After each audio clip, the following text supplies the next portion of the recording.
da.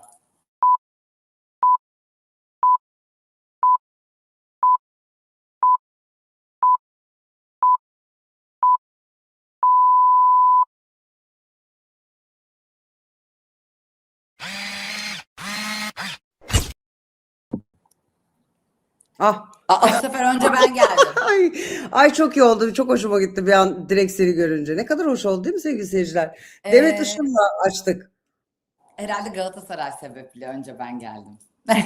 Doğru, Galatasaray şampiyon oldu. Efendim ben Pelinçin'in YouTube kanalını izliyorsunuz. Bugün çok keyifliyim. Yalan söylüyorum. Hiç keyifli falan değilim. Sabah gözümü açtım. Çok abuk sabuk bir gündem.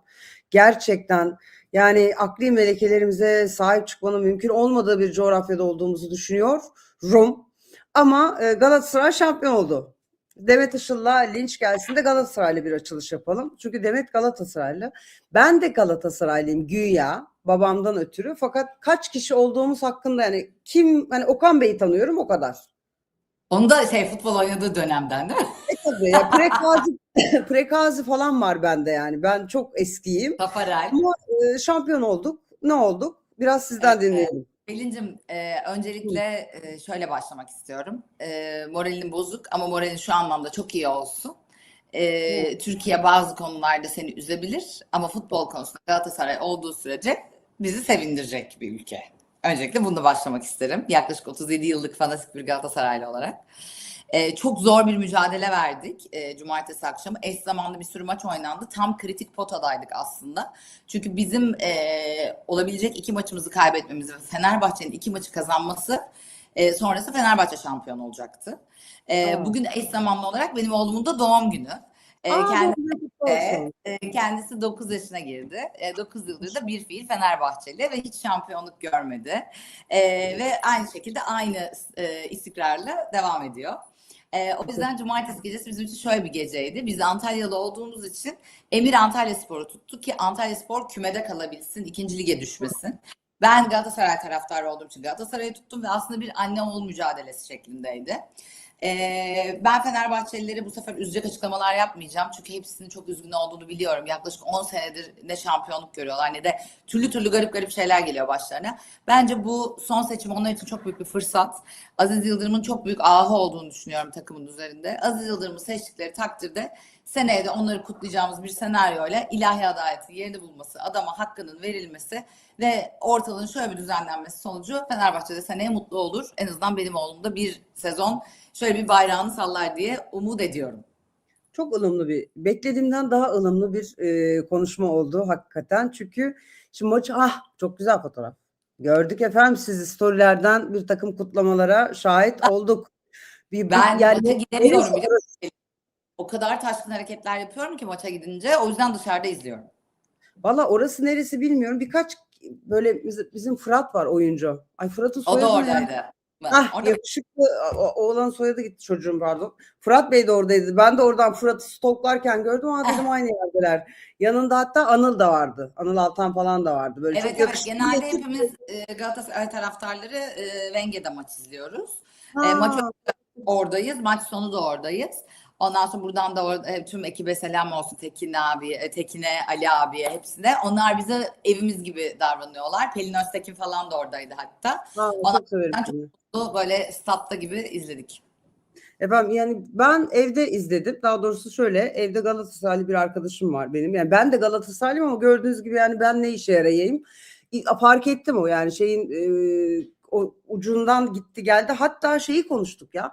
Can Aydoğmuş astrolog bizim. Can Aydoğmuş demiş ki Fenerbahçe şampiyon olacak. Bana döndüler. Ben dedim ki Can iyidir hani işinde. Hani ama dedim falan bu sefer olmadı Can. Pelin'cim Fenerbahçe'nin Aziz Yıldırım'la olan o gönül borcunu ödemediği sürece isterse gökten Baba Vanga insin yine de olmayacak. O yüzden bence bu çok büyük bir fırsat. Adamın da çok emeği var Fenerbahçe için. Hakikaten bunu yapsınlar. Çünkü 2 yakaları bir araya gelmedi. Valla ben hani bak bu kadar futboldan anlamıyorum. O Fenerbahçe'nin seçim dönemini izlemiştim. Annem benim fanatik Fenerbahçeli çünkü. Ya, tabii. İzledim falan. Orada ben bile dedim ki Aziz Yıldırım o sıcakta böyle hani çıkıp tamam o zaman falan dediğinde böyle içim bir cız ettiydi. Hiç anlamayarak söylüyorum. O yüzden bence de yani ben bir fena olduydum o izlerken. Bence doğru Söylüyor. Susar mısın Bianca'cığım? Bizim de evdeki kesinlikle biliyorsunuz. Allah aşkına sus. İnanılmaz. Galatasaray'ın galibiyeti ve şampiyonluğunun yanı sıra tabii ki akışımızı sen daha iyi bilirsin ama seni üzen de bazı şeyler olmuş. Ben şiştim ya. Ben Allah aşkına gerçekten bak sabah şöyle bir story koydum. Ben artık gazetecilik yapmak istemiyorum. Başka bir meslek alanı kendime belirlemek istiyorum. 38 yaşında spor hocası olmuştum. Ondan sonra Anıl sen misin? Bu arada boğaları neler bekliyor Pelin Hanım yazdı. Bu Anıl bizim Anılcan'ın esprili bir yaklaşım olabilir. Sen seni çok seviyorum, seni çok özledim. Neyse şey diyeceğim. Sabah dedim ki ben artık şey olmayayım, gazeteci olmayayım. Yani çünkü 38 yaşında da spor hocası olmuştum. Bayağı okudum üniversite. Yani bir okul okudum ve ondan sonra bisiklet dersi verdim falan. Çok mutlu olmuştum. Tabii. Şimdi de böyle bambaşka bir şeyler yapmak istiyorum. Çünkü çok sıtkım artık sıyrıldı. Amsterdam'da gel börekçi aç. Amsterdam'a beni işe al. Yarın valizimi topluyorum. Burayı hemen bırakıyorum. Anıl. Ama niye sadece boğaları konuşuyorsunuz? Başakları ne bekliyor? Ben de burada Vallahi niye? Bu arada ben boğaları çok severim. Çok doğru bir yerden. Abi benim oğlum. Boğalar muhteşemdir. Ben de bu arada boğaların başına ne geleceğini çok merak ediyorum Anıl Bey. Yine hissederek sordunuz. Neyse şuna sinirliyim sabah. Ya zaten hani bu işte Halk TV ile ilgili olan bir şeyler var. Ondan sonra işte medya sektörü çok karışık. Bir sürü tanıdığım insan işi bırakıyor. Halk TV'nin patronu tweet atıyor. Medya sektörü içinde böyle yeter derken bir de şöyle bir şey gördüm. Bu hayvanlar var ya hani kediler, köpekler. Çok dikkatli seçiyorum kelimelerimi ama memlekette başka hiç dert tasa kalmadı. Başka bir problem yokmuş gibi. Biz özellikle bunun üzerine bu kadar gidiyoruz. Ben Twitter'ı ikisi açıyorum. Başka hiçbir şey konuşulmuyor demek. Yani ve öyle büyük isimler, tırnak içinde profesörler, akademisyenler, siyasetçiler, yazarlar, çizerler, herkes hayvan hakları üzerine birbirine söylemedik laf bırakmıyor. Ve sabah çok enteresan bir açıklama vardı. Bunu böyle story'e koyayım dedim ki biz bunu yayına bir alalım. Ya Nevzat Bey onu böyle bir gösterebilir miyiz? Şimdi Abdurrahman Bey der ki Abdurrahman Uzun videosu da var ama buraya almaya gerek görmedik. Kedilerle köpeklerle evlenmek isteyeceğini şu anki bu hayvanseverlerin efendim ortalıkta dönen bu köpeklerle alakalı mevzunun esasında hayvanseverlik olmadığını zoofili bir sapkınlık hayvanlarla cinsel ilişkiye girmek mealine geliyor. Cinsel çekim duymak hayvanlara. Zoofili bu. Buna bağlamış bunu. Şimdi çok enteresan bir hayal gücü olduğunu söyleyeceğim Abdurrahman Bey'in. Yani bu hani videosu da var. Ben bunu ilk gördüm dedim ki söylememiştir canım. Yani böyle bir şey söylenmemiştir dedim. İzledim söylemiş. Yani bayağı kulağımla da duydum. Şimdi buradaki amaç şu mu? Yani evlilik müessesesini ve ilişkileri o kadar itibarsızlaştırdılar ve işte çocuk biliyorsun hani bir üreme problemi var aslında. Hani bir çocuğa teşvik var. İşte bir çocuk yapıyorsun şu kadar, iki çocuk yapıyorsun bu kadar araba falan. Aslında burada söylenmeye çalışan ve etki altına alınmaya çalışan kitle buna inanan kitle mi? Yani şunu mu söylemeye çalışıyor? Evlilik çok itibarsızlaştı. İnsanlar ilişki kuramaz oldu. Herkes bütün yalnızlığını hayvanlarla geçiriyor. İlerleyen zamanlarda aman ya Rabbim kıyamet senaryoları bunlar başımıza gelecek. O yüzden bunları böyle hoş karşılamayın. Ve günün sonunda bu insanlar aslında sizin hayvanseverlik adı altında savunduğunuz insanlar hayvanları kendisi için kullanacak. Biz de insanlığın sonunu mu getireceğiz? Bu mu? Yani bu arada buysa mesela başka konularda kullanılabilir bir hayal gücü. Senaryo yazsın. Bir şey söyleyeceğim. Mesela, yani bilim kurgu senaryosu yazsın. Buysa okey. Buysa gerçekten başka konularda kullanılabilir bir hayal gücü. Ama mesela şimdi Abdurrahman Bey anladığım kadarıyla gazetecilik yapıyor. Yayın önce sana sorduğum gibi. Yani gazetecilik yapıyor ya da habercilik yapıyor. Şimdi gazetecilik dememek böyle lazım. parantezi de açacağım. Yani çok özür dilerim. Zaten ağzı olan konuşuyor cümlesi eskiden bir reklamda vardı. Yani şimdi görüş bildiriyor herkes. Burada herkese görüş bildirdi de. Burada ne yani konu ne oldu da bu görüşü bildirmek durumunda kaldı? Hayvanların bu aile hani sen dedin ya aile yılı. Aile yılı ve bizim bu reklam meşhur süpürge reklamından önce biz ortalığa karşı çocuk hani annem diye sevemezsin kediyi babacım anacım diyemezsin hayvanayı tartışıyoruz ya abesle iştigal anneler günüyle alakalı. Oradan yola çıkarak böyle bir durum var yani hani çocuğumuz gibi seviyoruz. İşte kızım, oğlum diyoruz. Demek ki biz evleneceğiz onlardan da çocuk yapacağız. Yani ben hani gibi bir Yo, ben orada tamamen şey olduğunu düşünüyorum. Yani algının bu insanlar yalnızlıklarını yani çünkü aslında gerçek şu Abdurrahman Bey. Bu insanlar yalnızlıklarını hayvanla daha fazla çocuk yapmamayı bir hayvanla ya evet Emir'in de bir kardeşi var işte Bubble gibi bir senaryodan yapmalarının sebebi ekonomi.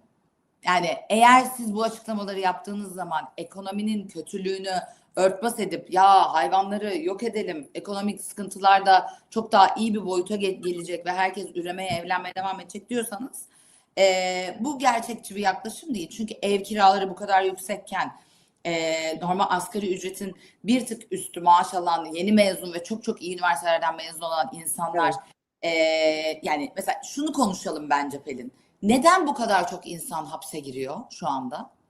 Çünkü kimse namusuyla, alnının akıyla para kazanıp geçinemiyor. yani ekonomik şartlar ortada. Ne yapıyor? İnsan Herkes şartları eğer ortada. fıtratı bozuksa, elinde imkan varsa, o imkandan yakalanamayacağını ve kul hakkı yemeyi doğru buluyorsa illegal Çaresiz. yöntemlere başvuruyor ve adalet sistemi bunları yakalıyor ve devamlı hapse giriyor. Eskiden biz bu kadar çok insanların hapiste olduğu gerçeğiyle yüzleşmezdik. Hapishane bu kadar çok konuşulan bir şey değildi. Bu kadar çok şiddet haberi de konuşmazdık. İnsanların Aynen psikolojisi öyle. Şimdi bu de bu noktada. sıkıntıların hepsini Abdurrahman Bey kediler ve köpeklerle evlenmek üzerinden daha normalleştirebiliyorsa denesin ve bunun altını doldurabileceği insanlarla da hayal gücünü daha da geliştirebilecek şeyler yapsın bence bu Çok arada. inanılmaz.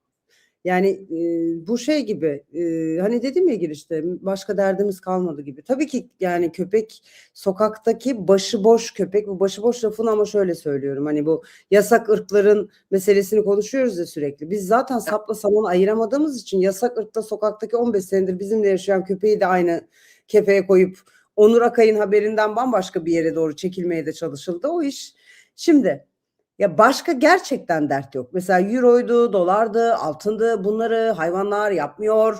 Hani hayvanlardan daha başka şeylere de mi dikkat çeksek demeye çalışırken evet Abdurrahman Bey'in bu açıklaması şu an sabah gözümü açtığımda Twitter'da en çok bu konuşuluyordu. İnsanlar benim gibi tabii şok geçirmişler. Yani anlamakta zorlanıyoruz. Çünkü bu reklamı da anlamakta. Hani reklama verilen tepkiyi de ben yani mesela şimdi ismini de söyleyeceğim. Hadi söylememiştim daha önceki yayında. Sen varken söyleyeyim çünkü biz seninle konuk aldık. Sevda abla. Şimdi ben Sevda Türküsel'le telefonda konuşur haldeyim. Bir irtibatımız var. Seninle konuk aldık. O hayvan reklamına mesela inanılmaz rahatsız oldu. O süpürge reklamına. Mesela Ben ben onu işte bu sana söylediğim sebepten olduğunu düşünüyorum. Çünkü buna inanıyorlar.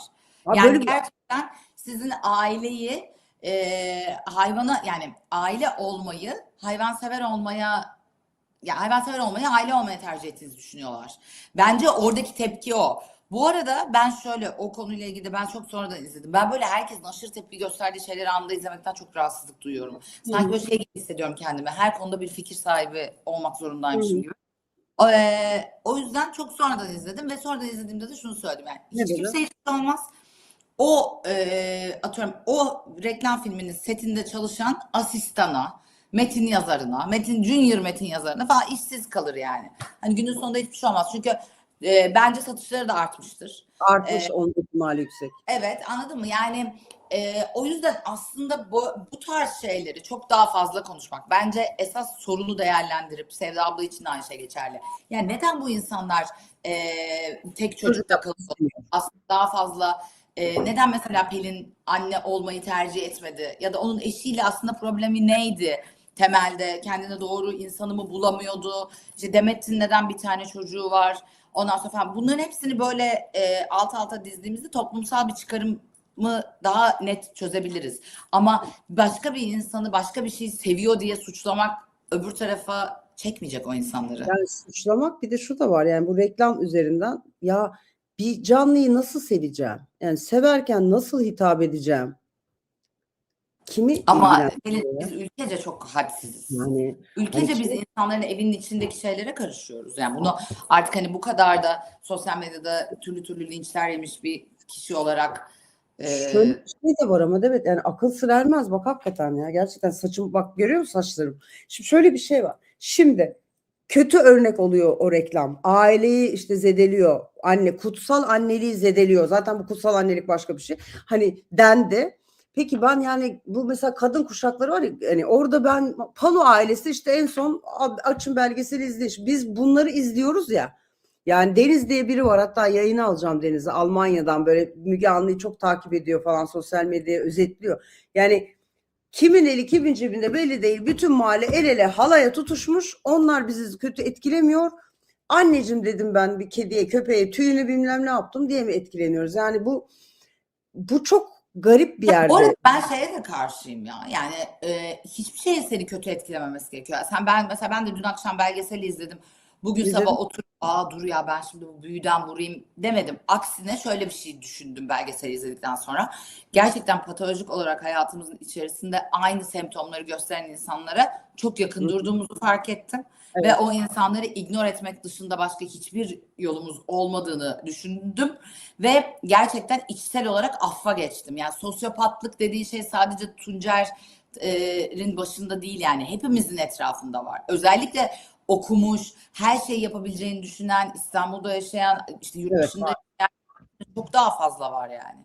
Ben sadece böyle düşündüm. Şimdi her izlediği şey de insanı kötü etkilemez ki kardeşim. Ben bu kadar da Bu da senin doğru ama hani eğer televizyon böyle eve böyle açtığında çat diye girip hani beyinlere bir şeyler zerk ediyorsa falan, yani başka yerlerden o reklam dışında da zerk, müthiş bir zerk söz konusu, yani oralara o gideceğim reklamın zaten. seni iyi etkileyeceği şey sokakta Yok, gezdiğin zaman hayvansever olmak. Yani demek ki biz kötü etkilenmeyi daha az konuşur bir toplumuz. İyi çok etkilenmekten daha çok korkuyoruz.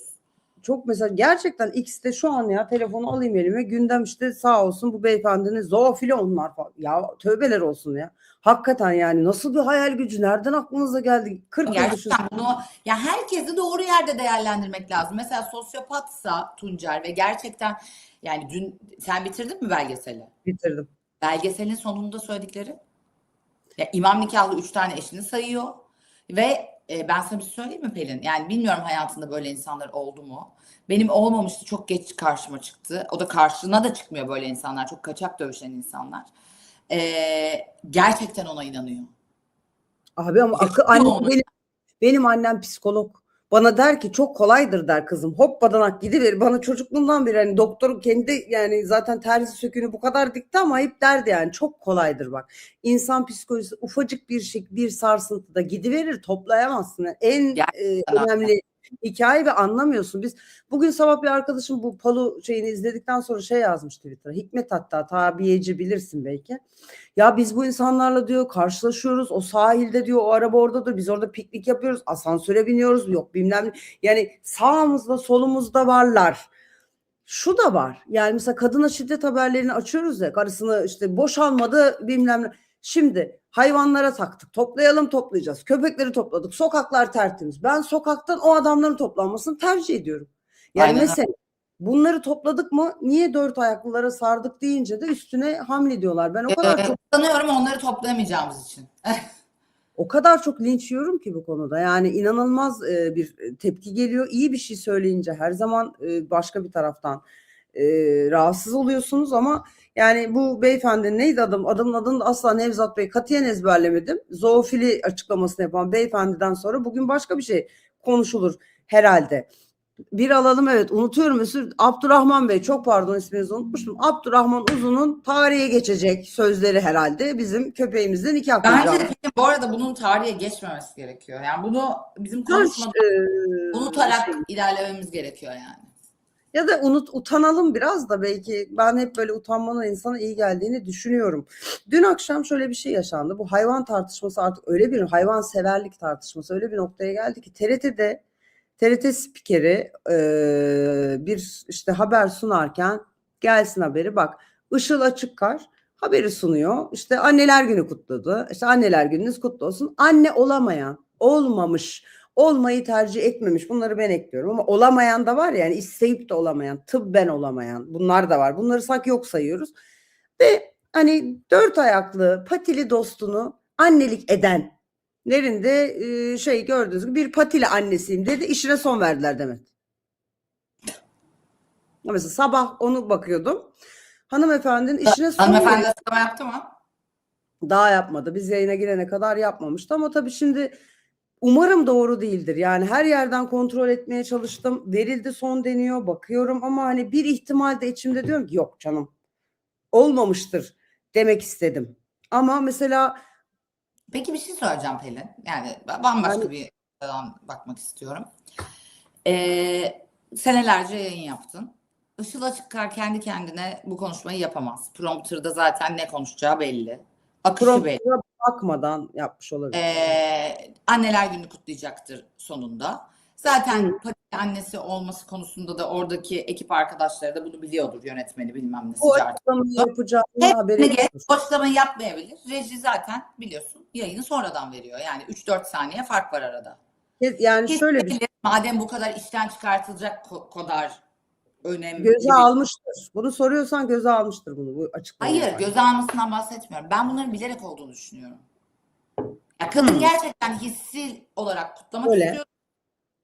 Rejinin müdahale etmemesi ve bu konunun konuşulması için bu işten çıkarma olayı oluyor. Çünkü bak bu böyle yaptı ve bunu işten çıkardık. Sen de artık kendine çeki düzen ver ve git çocuk yap ya da hayvan haklarını bu kadar savunma. Yani o da olabilir ama yani rejinin o anda çat diye kesme şansı yok, canlı ana haber. O yüzden hani kendi şeyiyle ne bileyim canlı yayında Madem bu kadar yani akışı işten çıkaracak bozabilirsin. seviyede hayvanın anneler günü kesinlikle kutlanamaz bir kural varsa yani niye gereğini yapmıyorsunuz o zaman? Arka Yani planda uyar. Yani ben şunu anlatmaya çalışıyorum. Her olay, boş reklamı da öyle. Yayına sokma, yayından kaldır. Bu kadar fark tartışmaya gerek ha, kalmasın. ya burada Anladın mı? kadın Bunlar hep ibreti alem. o da var ama burada hani Işıl Hanım şey de yapmış oluyor. Mesela ben düşünüyorum kendimi. Hani ben söyleyeceğim söylemeyeceğim falan. Hani ben söyleyeceğim benim çocuğum da o deyip kulaklığını çıkarıp söylersin. Hani Onu sonra da çantanı alır zaten arka kapı yani yandan çıkarsın. Hani bunun başı böyleyse eğer bunu bilerek bunu yani göze onu almış halk olması yaparsın, lazım diye düşünüyorum. atıyorum Sözcü TV'de yaparsın da TRT'de zor yani o. İşte yapıp ondan sonra çantanı zaten hazırlamış olabilir. Eğer böyleyse yani hani. Yani neyse ben hani bunların Enteresan bir ibretale hareket. çok büyütüldüğünü düşünüyorum açıkçası. Yani orada müdahale et kardeşim. Kendi aranızda çözün. Kadının sözleşmesini feshet. Biz bu sebepten ayrıldığını bilmeyelim. Işıl Hanım TRT'den ayrılmış olsun. Bir de yani Değil. niye bir Büyüyor de da büyüyor. Yani şunu anlatmaya çalışıyorum. Kimse hayvanlarla ilgili şey paylaşamasın. Bir de şöyle bir şey var. Niye ben patili annesiyim demek niye suç? Ya O niye zaten rahatsız ayrı bir oluyor konu. bundan? Ben bunu O, anlamıyorum. Yani bu Bilincim anne olmak zorunluluğu ne? Ya hani anneler patili günü ne ya? Anneler günü ne abi? Ben anlamıyorum mesela. Benim anneler günümü kutluyorlar. Kardeşim ben senin annen değilim ki. tanıdık tanımadık herkes kutluyor değil mi? Öyle bir şey de var. Aa, ya Biliyorum. ben niye bana anneler günü kutluyorsun ki? Ben yani anneler gününü böyle mi kutlayacaksınız Demet Hanım? Ya nasıl kutlayayım mesela? Ne istiyorsunuz? Yani ben anlamadım. Ben çocuğumun doğum gününü kutluyorum mesela bugün. Anladın mı? Ben doğurmuşum. Helali hoş olsun. Çatır çatır doğurdum. İyi ki de doğurmuşum. Yapıyorum yani. Anneler günü nedir ha? Babalar Yani günü nedir? biraz daha mı böyle hoşgörülü olsak ya? Vallahi bakın yani Biz gerçekten hani bu mesela doğru. anne deyince baba olmayıp da köpeğine ay babacım gel babacım diyene yapıyor muyuz? Valla ona şöyle oldu. O yani öyle bak o nasıl biliyor musun? Çok bel altı, çok inceden anne olmayı tercih etmeyen kadınlar bize bir de şu var. Baba olamayan erkek ama hani onu böyle şöyle minik bir gülüşle böyle başka bir ima içeren babacı çünkü köpeğini kedisini babacım diye seven erkekler var. Görüyoruz, duyuyoruz. Onlar da yani bütün toptan kadın erkek fark etmiyor. Biz böyle bir sıkıntımız var çocuk gibi davranıyoruz gibisinden. İzmir'de yaşadığımda ben şeye çok şaşırmıştım. Burada daha az var. Puset yani ben İzmir'e bir gittim. Herkes kedisini köpeğini pusete koymuş. Hatta dedim ki Allah Allah. İstanbul'da daha az. İzmir'de bayağı pusetli Yürüyüş falan ortamında hayvanların pusetleri var. Mesela bunları demek ki Sevda abla o pusetleri ya görse ben baygın. anlamıyorum. Kime ne ya? Yani Yani kime ne ben Sevda anlamıyorum. abla cidden bak Sevda Bunun abla nasıl bir zararı olabilir ya? Yani oluyor abi sen işte. sen Bianca'ya çok iyi bakıyorsun. Buna nasıl bir zarar olabilir bana yani? Ben onun annesi değilim. Ben herhalde şuurumu kaybettim ki tüylü bir canlıya anne demiyorum. Ben önce bu arada anneciğim falan diye sevenlerden olmadım ama var. Ama diyorum bakın İzmir'e gittiğinizde Sevda abla İzmir'e gitmesin. O pusetli demek ki köpekleri görse baygınlık geçirecek. Ya herkesin elinde vallahi böyle hem de böyle bayağı çocuğum diye dolanıyorlar. Sevda abla sakın İzmir'e gitme. Özel günler kalksın zaten. Sanki kadına çok önem veriliyor da bir gün olunca yüceltiliyor. Yani tabii kadının değerini bambaşka konuşuruz uzun uzun başka bir bölümde ama ya özel günlerde annelikle ilgili böyle bir Sadece kadının değeri demeyelim ya Pelin. Yani evet, erkek, insanın değeri diyelim bence. insanın değeri. Yani artık hani o da geçti. Ben mesela gerçekten çok çok üzüldüm. Bu hafta sonu böyle bir dışarı çıktık. Sabahtan akşama kadar hani dışarıdaydık işte. Yani Hı. ama yaptığımız şey o kadar minimum şeyler ki. Yani gittin bir yerde kahve içtin. Hı. Ondan sonra kalktın oradan işte yolda geçerken yani bir simit aldın. Sonra oturdun akşam bir keyifle maçını izledin. Ondan sonra ve günün sonunda ödediğin şey Hı genç bir hı. delikanlı asla bir kız arkadaşıyla bir hafta sonu bir cumartesi İstanbul'da dışarı çıkamaz. İstediği kadar eğitimli olsun, ne kadar işi olursa olsun asla bir ev geçindiremez. Ondan sonra yani hayatın gerçekleri o kadar acı ki şu anda ülkede. Yani Evet. bırak kadının hakkını, erkeğin hakkını gerçekten bizim ülkece barınma problemimiz var. Geçinme problemimiz var. Yeme içme problemimiz var. Eğitim problemimiz var. Yani insanlar çocuklarını semtlerindeki güzel pilot okullara gönderdiler. Şimdi hepsi evlerini, arabalarını satıp güvenlik zafiyeti yüzünden tekrar koleje almaya çalışıyorlar. Yani bir Survivor parkurundayız ve bitmiyor yani. O Ama bu eşya esnada en önemli öbür derdimiz yani günün hayvanlar. sonunda ben sana gelip ya Pelin'cim sen de neden anne olmadın demeye utanır haldeyim. Çünkü anne olmanın maliyeti, yükü, Çok. kaygısı o kadar çok ki. Çok. Ama işte bunların önce hayvanları toplayacağız. Sokaklar her şey tertemiz. Sonra konuşuruz gibi bir Evet. durum yapmayın yani. Hikaye bu. Bu olacak iş değil. Bunu da söyleyeyim bu arada bu haç değil. Buna da yani Mısır bu yani Ankt anahtarı öyle söyleyeyim. Bak Buna da haç sen mı gördün mü ya? takıyorsun falan diyorlar da bana. Ankt anahtarı araştırırsınız bari diyeyim yani. Bana geçen biri demiş ki niye haç takıyorsunuz? Tövbeler olsun vallahi. Sene 2026-27'ye gideceğiz. Uzaylılar da bence geldi ama ben hala açıklama Sen yapıyorum. hep de 10 sene geriye git. Ya normalde İnanılmaz. 2026'dayız ya 2016'ya yeni girmişiz gibi davran. O zaman da Daha kolay soruyorlar. oluyor. Vallahi. Şimdi bir tane haber var. Bu hayvan meselesiyle ilgili içimizi yeterince döktüysek çok da tatsız bir video var esasında değil mi? O videoyu bir görelim. Bu bir anne kızının hayatını kurtarmak için elini kana buladı desem herhalde doğru anlatmış olurum yaşanan olayı diye düşünüyorum. Bulamak zorunda kaldım. Bulamak zorunda kaldı. Görüyorsunuz.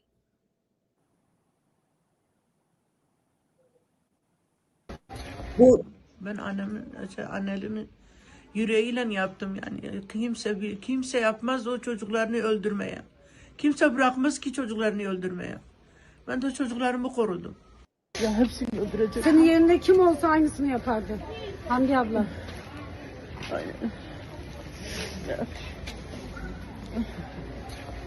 Ben Şimdi anneliğimi bu hanımefendinin bir de damadı vardı. Efendim damadının da videosu var esasında. Keşke onu atsaydım ben size. Damadın gördün mü o videoyu? Böyle gözlerini belerterek garip garip hareketler. Çocuğun ağlamasını gördün mü? İzledin Aa mi? varmış. Yani sesli veremiyoruz teliften ötürü diye tahmin ediyorum ama zaten sese gerek yok yani. Duysak ne olur, duymasak ne olur? Ben şeyi soracağım sadece biliyor musun? Annenin sağlık durumu nasıl? Bilmiyorum. Yani ama kaybetmediğimizi tahmin ediyorum da günün sonunda böyle bir damat var ortada ve tehdit ediyor sürekli. Akabinde de demek ki hanımefendi baktı ki durum kötü gidiyor. Elini kana buladı fakat serbest kaldı bildiğim kadarıyla değil mi Demet? Evet. Sen daha serbest kaldı. Evet. Nefsi müdafadan serbest kaldı. Biliyorsun hukukta annelerin çocuklarını müdafaa etmeleri konusu biraz Var. hatta Gariboğlu davasında da hatırlarsın annenin o annelik içgüdüsüyle yaptığı şey diye.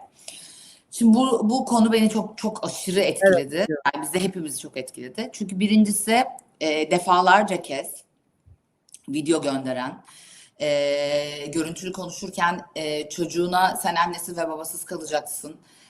Ben seni yetimhanelerde büyüteceğim. Senin anneni seni gözünün önünde parçalayacağım diyen bir adamın Herkesin tabii kafasındaki tek soru, devlet bu kadını neden korumadı?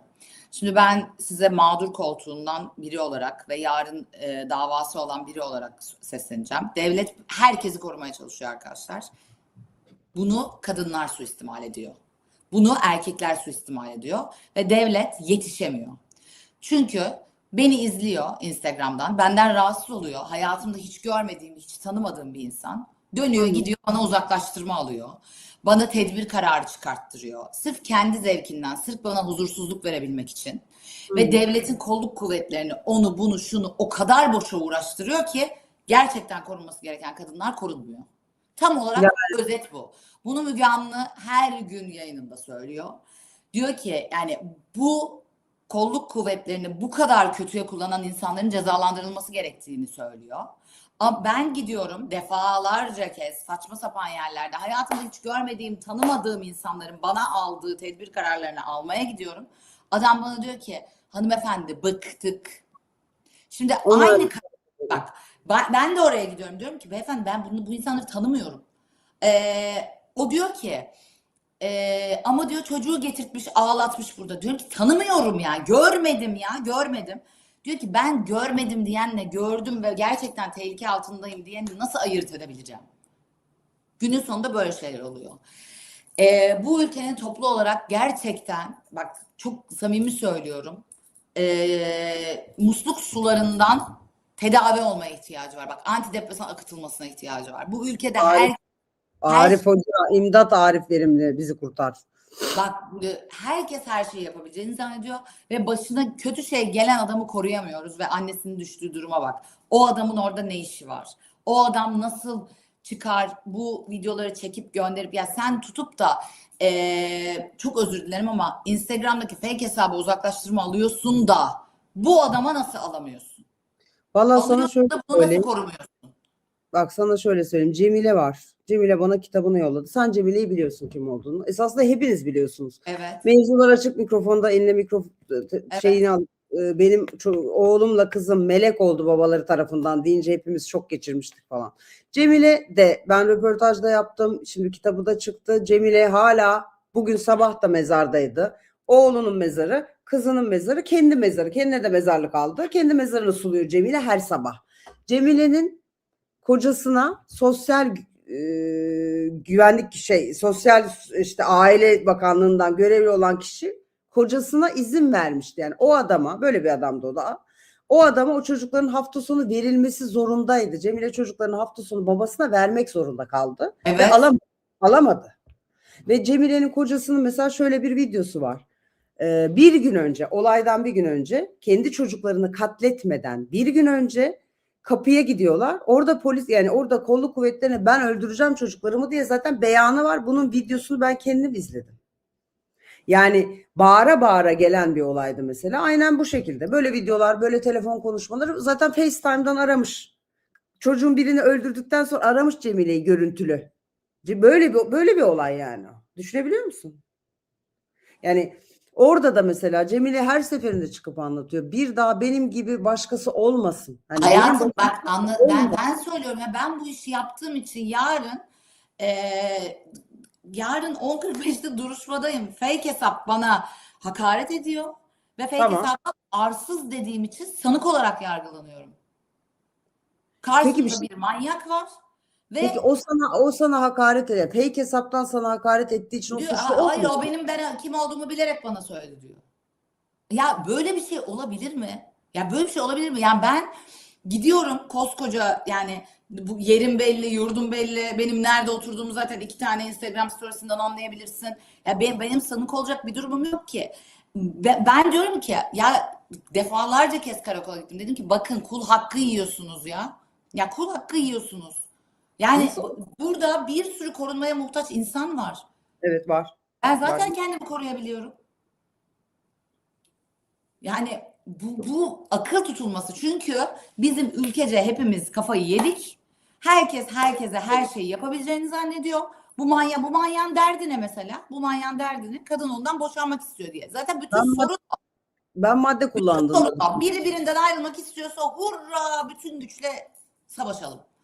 Ya zaten şeyi bir kere atmamız lazım yani. Biz evlendik, boşandık. Boşandığımız yani kadın da bizim malımız, sadece bize ait değil. Beylere söylüyorum. Öyle bir durum yok. Boşanmak kadının adamın da yapabileceği bir şey falan.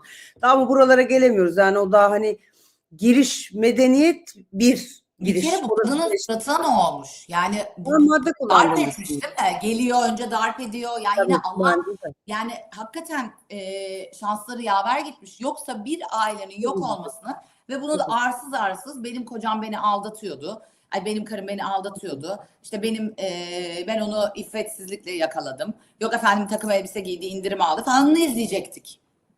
Bir şey söyleyeceğim. Emine Bulut diye birini söyleyeceğim. Hatırlıyor musunuz Emine Evet, Bulut? hatırlıyorum. Emine Bulut'un kızının gözü önünde öldürülüşünü hatırlıyor Evet, musun? evet. Kaç sene geçti? Emine Bulut ben yeni boşandığımda öldürülmüşler. 2019 sonu 2020'dir. Çünkü 6-7 yıl olmuştur. yani benim eski eşim çünkü Emine Bulut'la ilgili bir şey paylaşmıştı. Benim de koruma kararım olduğu için ben başlamıştım. Sen paylaşamazsın yani. Sen kendi yaptığın haltı bir de kınayamazsın diye delirmiştim. Oradan hatırlıyorum tarihini. Çünkü tabii yani kendisi hiç yapmamış gibi bir de Emine Bulut'a kalkan eller kırılsın falan gibi bir şey koymuştu. Ben de ondan sonra oynatmıştım. Çünkü herkes kendi elinden mesul. Böyle Tabii de bir canım. yani kınıyor mesela, bir takım adamlar görüyorum sosyal medyadan kınıyor. Kadına şiddete son. Biz sizin ne yaptığınızı biliyoruz. Biz Evet. sizin nasıl yaşadığınızı biliyoruz. O nasıl olacak? Biz sizin kendi hayatınızda ne yaptığınızı Dün biliyoruz. O da biri şey paylaşmış, çok güzel.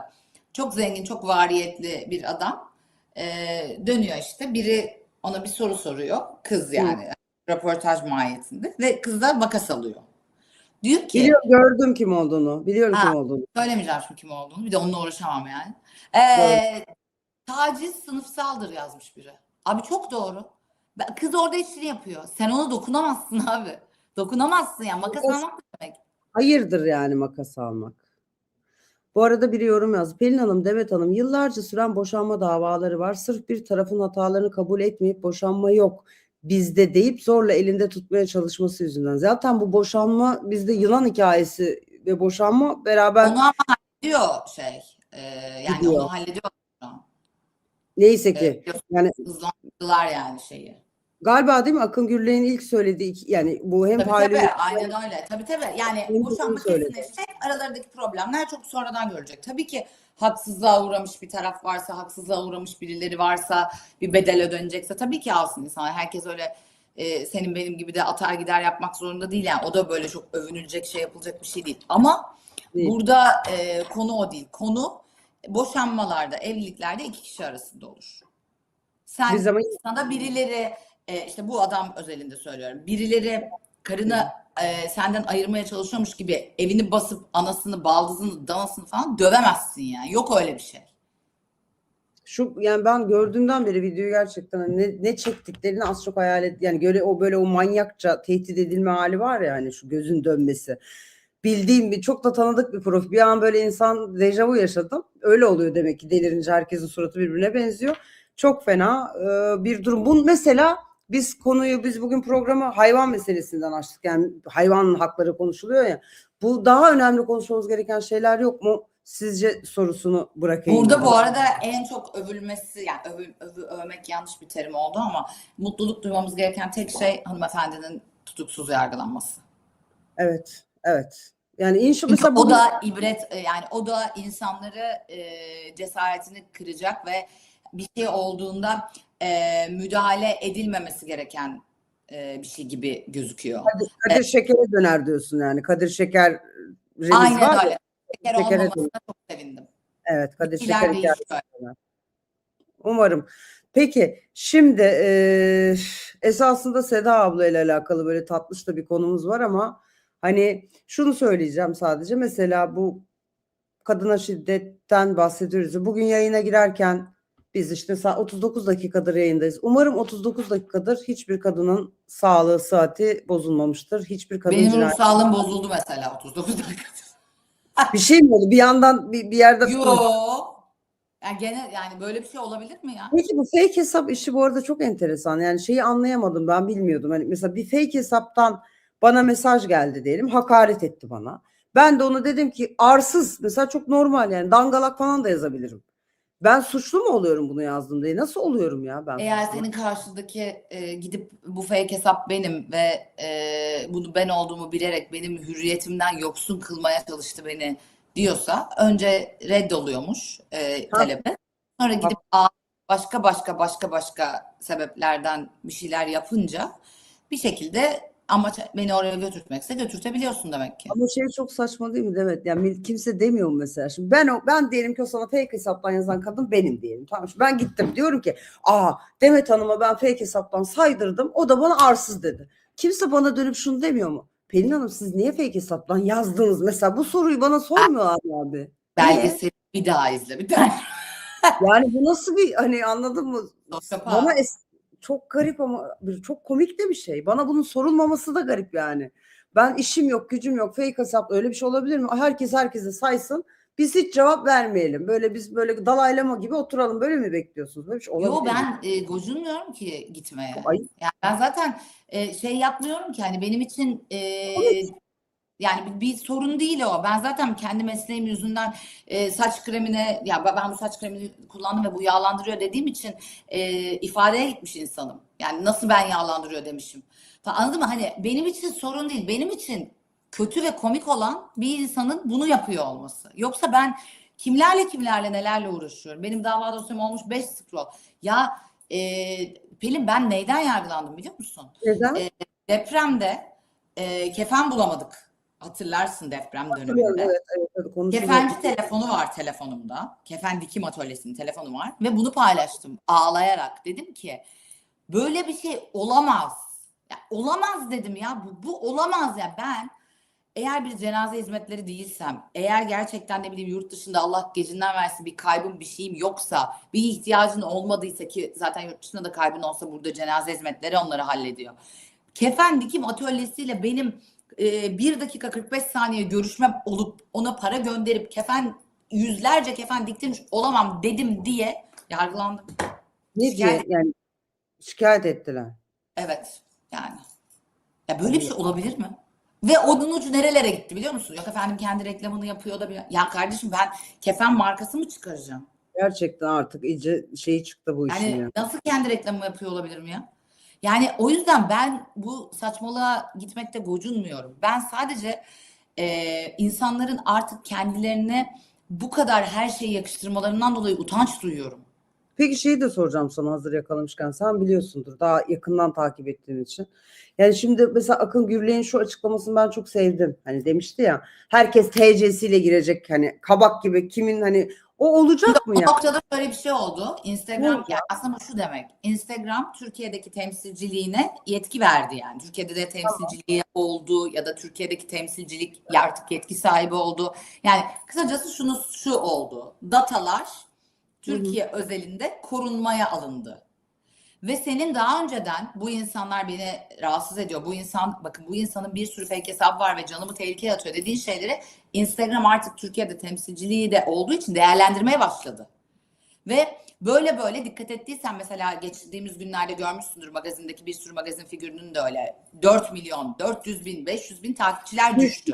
Evet. O ne? Çünkü artık o data gerçek değilse ya da o data kötüye kullanılıyorsa gerçekten o telefon üzerinden sadece o kişinin şahsi hesabı yok ve bir sürü fake hesabı var ve o fake hesaplar şikayet edildiyse kapatıyor hepsini şey olarak.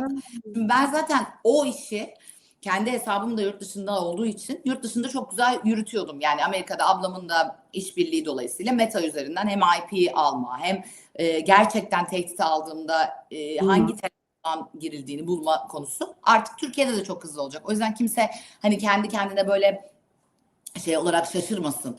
Bir anda hesabım gitti, ne oldu bana demesin. Yani sen kardeşim bunu kötüye kullandın. Zaten artık hukuki olarak e-devletin olmadan da hiçbir şey açamayacaksın. Onu Sen de diyorum. bundan sonra herhangi mesela ben açtım Demet Işıl olarak açtım. Bir tane de fake hesap açtım. İşte gülümse bilmem ne açtım. Gülümseden bir şey yazdığımda onun benim şeyimden olduğu belli oluyor artık. Anam rezalet benim yok fake hesabım ama Benim de yok. Benim bir tane başka Hayatım böyle bize bakmanıza gerek yok ki anonim story izleme şeyleri yok var. ya ondan evcil hayvanlarımın hesabı var. Fake hesapla ne uğraşacaksın? Ben Gülben Ergen gibi girer fake hesaba kendime yorum yazarım yani. O yüzden gerek yok. Benim zaten stoklayacak boğuluyordum. Kimsem kalmadı hayatımda. Çok Toplayacak tatsız. biri varsa da yok mu kardeşim, eşiniz, dostunuz, bir şeyiniz. Yani sen artık istediğin kadar ben yapmadım de. Artık Evet. nasıl biz Facebook'ta böyle şeyler yapılamıyor. Çünkü Facebook'un bir Türkiye temsilcisi var. Nasıl YouTube'da yapılamıyor. YouTube anında kapatıyor. Aynı şey Instagram için de geçerli ve bu son günlerde, son 10 günde, 15 günde bana da geldi mesela bildirim. Ya benim de çünkü çok ciddi bayağı çeviriyle Meta'ya şikayet ettiğim hesapla alakalı bildirim geldi mesela Cuma günü. Kapatılmış mı? Evet. Çünkü Ha. yani o telefonla bunların yapıldığı belli. Yani sen nerede ne yaptığın belli. Bu. Çünkü sen istersen burada telefon hattını aç, istersen mailini aç. Önemli değil. Sen aynı app'in içerisinde 3-4 tane hesapsan bu belli. Bayağı insan şu an canı çok, yani o zaman son bir hafta 3-4 gündür böyle milletin çok buna söylenmesi, ne olacak bizim hesaplarımız falan, o hikaye bu yani. Ha, ben hiç anlamadığım için Evet, benim bir o. hoşuma gitti. Hani Tabii, küfredenler oluyor böyle işte. O aynen öyle. Yani onun sebebi şikayet olabilir, spam olabilir, işte telif olabilir. Ondan sonra ama artık çünkü adam sosyal medyada güvenliği koruyamaz halde ve gerçekten yani bunu 300 işte kaç bin takipçim var? 355 bin takipçisi olan bir insan olarak söylüyorum. Ben aylarca çok tehdit alarak yaşadığım bir dönem yaşadım ve korkunç bir şey. Nefes alamıyorsun. Yani camdan içeri biri girecek zannediyorsun. Düşünemiyorum kendimi. Ben zaten Evet. hani O yüzden bu çok ben şey bir şey yani kimse yani bunu yapmayacaksın kardeşim. Yüreğin varsa çıkacaksın karşısına konuşacaksın. Ne kapısına gideceksin ne şey yapacaksın. Yani Dingo'nun ahırı değil artık burası yani. duydunuz, bu benim anladığım bir alan değil. Ben influencer, ya ben ama yeni şeyler koymaya başladım. Beğendiğim şeyleri falan koyuyorum. Kendi fikirlerimi koyuyorum falan. Çok Koy, eğlenmeye başladım. senin de fikrin var. Abi lenf drenaj aleti videosu koydum. İnanılmaz. Bütün lipodem hastası kadınlar bana soru soruyor. Arkadaşlar hepimiz Çok hasta var lipodem. çok fazla lipodem varmış. O konuya gireceğim. Çünkü benim ameliyattan sonra tatsız bir sürecim oldu. Hala devam ediyor. Anlatacağım size. Peki şu kapamadan Seda ablanın videosunu görelim, biraz gülelim istiyorum. Çok seviyorum Seda Sayan'ı ya. Seda ablanın Ben o şeyi bir gelsin ne olur. Nevzat Bey. Hah, geliyor. Bakayım. Ne güzel. Balenciaga çanta, bir de ağır kafasına patlattım herifin. Videosu var. Hatta Allah rahmet eylesin. videosu var onun hatta. O yaptıkça biz yaşayalım. Tövbe tövbe. Sonra rahmetli Erol Köse'yi dövdüm ya. Yazık. Dövdüm. Balenciaga çanta, bir de ağır kafasına patlattım herifin. Videosu var. Hatta Allah rahmet eylesin. videosu var onun hatta. O yaptıkça biz yaşayalım. Tövbe tövbe. Döverim abi, pis döverim. Ama evet onu Şimdi Kafa TV'de bir programa başladı. evet çok Ben- başarılı. Çok iyi proje. Kafa ekibini seviyorum. Gökhan'ı Ben de severim daha severim. doğrusu. Selam Gökhan'ı olsun. çok severim. Ben de Gökhan'ı çok severim. Gökhan benim için. Bak bir de sabah da şunu aldım. Çünkü ama bununla ilgili başka bir sorum da var. Şimdi Seda Sayan diyor ki Hülya Avşar bana dedi ki evlilikte haftada 3 gün cinsellik yaşanıyorsa o evlilik yürür. Soldaki kim? Hülya Ben Photoshop'tan tanıyamadım. Kim abi o? bunu soracaktım. Yani filtre var mı sence? Hülya Avşar'ı tanıdın mı? Sorum bu. Delirdin herhalde. Kız bu kim? FaceApp mı bu? Bu FaceApp değil mi? Ben Böyle de- herkes... Ama kadının dişi de gerçek değil. Hülya Avşar'ın dişi böyle mi ya? Bakayım, büyütüyorum şu an. Hülya Yok Avşar ya. Türkiye'nin gerçekten en güzel kadınlarından Hayır. biri. Zaten kendi hali Evet. çirkin ama bu değil yani. Bu FaceApp'ı biraz azaltmamız lazım. Yani Seda abla hiçbir şey söylemiyorum çünkü Seda abla demin Kafa TV'deki videoda gördük. Seda abla zaten bir şey yani gerçekten çok güzel. Koluna bakın belli diyor. Nasıl Aa, bakıyorsun? Nevzat Bey'di bak, Nevzat. Evet, ellere bak, ellere, iki el böyle. Evet. Kolu Şimdi ben şeyin ama içinden geçmiş. evet, olmamış. Ama Seda abla konusunda şunu söyleyeceğim, bak gerçekten videolarda da görüyoruz ama zaten saklamıyor. Yaptırdığı her uygulamayı gösteriyor kadın. Bir tane videosu vardı böyle, hatırlıyor musun? Konuşurken şöyle Fransız askıyı ilk Türkiye'ye getiren kişi. ben çok seviyorum ve bu kendiyle uğraşması da tabii ki tahmin edeceğiniz gibi benim de çok hoşuma giden bir şey olduğu için buradaki filtreyi gereksiz gördüm. Hülya Avşar'ı tanımakta zorlandım. Ya, Beyanı ilk. ama onlar biliyorsun şeyle beraber, Safiye ile beraber tanınmaz hale geliyorlar filtrelerle. Ya çok tatlı bir kadın. Canı da çok yanmış bir kadın. Ondan sonra ben anlıyorum ya. Yani Haliye yani bak ben ya. anlıyorum. Yani ben onu şey olarak görmüyorum. Ay bu ne avamlık, çantayla insan mı dövülür falan. Dövülür kardeşim. Bir şey söyleyeceğim. Erol Bey'e de Allah rahmet eylesin. Erol Bey'e ben sormuştum onu, biliyor musun? Vallahi vurdu dedi. Vallahi dövdü mü Erol Bey siz dedim. O haberin çıktığı zaman biz Erol Köse ile program yapıyorduk beraber. Yani hani bu olay oldu, sonra pazartesi ben adamı stüdyoda gördüm. Sordum. Bak, gerçekten kafasına tam isabet yani. Hani net bir şekilde bayağı acıdı falan diye anlatmıştı adam da yani. Allah rahmet Çünkü canı eylesin. çok yanıyor. Yani Çok bu insanların yani bir de çok acayip dürüst bir kadın ya. Hani çıkıp diyor ya hani ya ben şuralarda buralarda şey yaptım. Yani dünyanın en iyi ayarı. O video var ya, yani o ezbere biliyorum. Ben falan, o yani gerçekten bu verilmiş en net yapayım ya cevap. ben severim şey yapmayı. Ben de. Yapmayı Allah onu. Evet. rahmet eylesin Erol Bey'e de. O da zaten inkar etmiyordu. Yani kafama vurdu dedi. Ben hatırlıyorum. Çantayı geçirdi kafama demişti. Bayağı küçük tane bir şey, sertmiş. İçi de dolu herhalde. Yapıştırmıştı. Ama yani dediğim gibi çok insanın canını yaktı Erol Köse. Ama yattığı yerde işte mutlu olsun. Kimsenin arkasından da kötü bir şey asla söylemeyeceğiz. Peki beyanı ile ilgili, Hülya Avşar'ın beyanı ile ilgili bir yorumunuz var mı? Günde, hafta durup dururken niye böyle bir şey söylemiş olabilir diye düşündüm ben. Simit beyanı da böyleydi bence. Yani bir anda anladın mı? Toplumsal bir şey geliyor hanımefendi. Toplumsal bir duyarlılık. Haftada 3 istatistiği için gerçekten. Haydar Dümen hala yok değil mi? Haydar Dümen hala var mı ya? Yazıyor mu hala? Selin Karacaahnem var onun yerine. İstersen onu Babamın fobisi. Bir şey söyleyeyim. Ah. Selin Karacaahnem, babamla ben görüşmüyorum ama yani bundan işte en son 2017'de falan gördüm galiba. O zaman böyle babam onu sosyal medyada görmüş. Babam da benim tahmin edeceğiniz üzere oldukça çapkın, güven vermeyen falan bir adam olduğu için onu bir görmüş. Bana diyor ki bu kadından çok korkuyorum. Selin Karacaahnem babam gibi çapkınların, iflah olmaz adamların korkususunuz. Gerçekten, çünkü hani bu ne diyor falan diyordu. Çok enteresan bir profil Selin Karacaahnem. evet ben de çok takip etmişliğim vardır yani. Ben ürküyorum, ben de biraz korkuyorum yani, çok şey geliyor. Ya ben böyle şeylerde mutlu evliliği olan insanları takip ediyorum ya. Mesela Kim var? Kadriye Yolgar'ı da takip ederim. Kadriye Yolgar'ı da çok linçliyorlar mesela ama ya kadın 50 senedir çok mutlu ve çok güzel Evet, bir doğru. evlilik var. Ya bir şeyleri daha iyi yaptığı kesin. Şimdi Hülya Avşar'ın şeyine bir şey diyemeyeceğim kendisi bekar olduğu için ama Kaya Bey'in kulakları çınlasın. Kaya Çiligroğlu da bana, bak ben normalde insanlarla hiç böyle mesajlaşırken sınırımı çizerim. Asla hiç kimse benim yanlış, hani bütün gazetecilik hayatım boyunca biri de diyemez ki Pelin Hanım bana asıldı bilmem ne. Öyle bir şey asla benden gitmez. Sesli mesaj da atmam kimseye. Ama Kaya Çiligroğlu'na muhtemelen bir röportaj döneminde yazamayıp sesli mesaj atmak zorunda kalmışım ve beni hayatıma bak, lütfen sesli mesaj atmayın dedi bana, bak. Ben hayatımda zaten 40 yılda birine atmak zorunda kalmışım. Onda da böyle ondan çat diye böyle bir cevap gelmişti. Böyle aklımda yer etmiştir. Çok enteresan. Nasıl böyle mahvolmuştum ya. Çok rahatsız oldum. Çok yanlış anlaşıldığını düşünüp kahrolmuştum. Ama o ev tabii, bu arada Zehra Hanım da mimar mı olmuş? Geçenlerde Zehra Çilingiroğlu'nun bir röportajını gördüm. Çok öyle mi? güzel. Çok hoş bir genç kadın. İçinde de başarılı mimar, evet, iç mimar olmuş. Çok da başarılı bir röportajı var.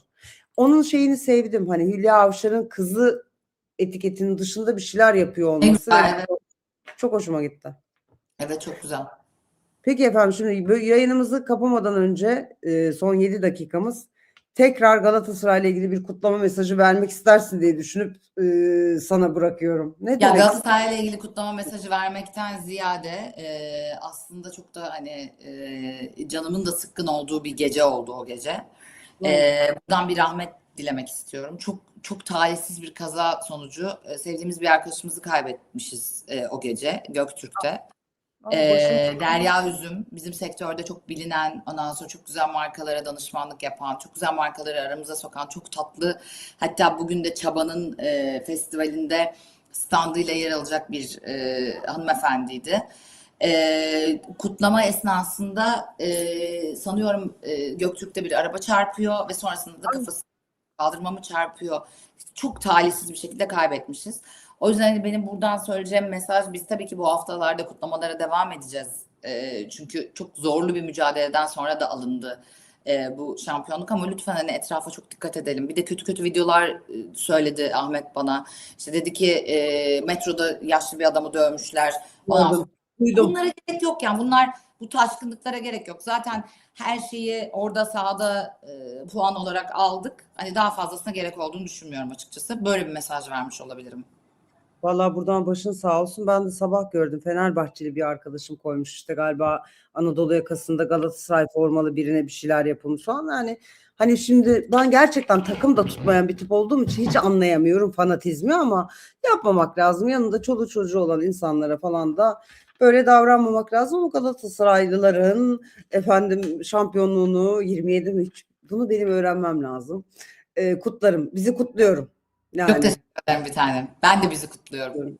Ayrıca da rica ediyorum şu hayvanlarla alakalı da fikrinizi yazarsanız çok merak ediyorum. Evet, hemen shorts'u girelim onda bence de. Olur. Bu Hayvan hakları ile ilgili özellikle fikirlerinizi merak ediyorum. Reklamla ilgili de fikirlerinizi merak ediyorum. Önümüzdeki pazartesi biz tekrar burada olacağız. Herkes kendine dikkat etsin. Bir Bianca'cığım sonraki... geliyor anne. Ha? Kim geliyor? Bianca değil miydi adı, neydi? Bir şey söyleyeyim, biraz sonra atlayacak üstüme. Beni delirtiyor. Biraz sonra biraz kedimin yanına gideyim, onu seveyim efendim. Bölümü paylaşırsanız efendim, beğenirseniz, kanala da abone olursunuz. Çok mutlu oluruz diyoruz. Sizi öpüyoruz. Herkes kendine dikkat etsin. Hoşçakalın. Bay bay.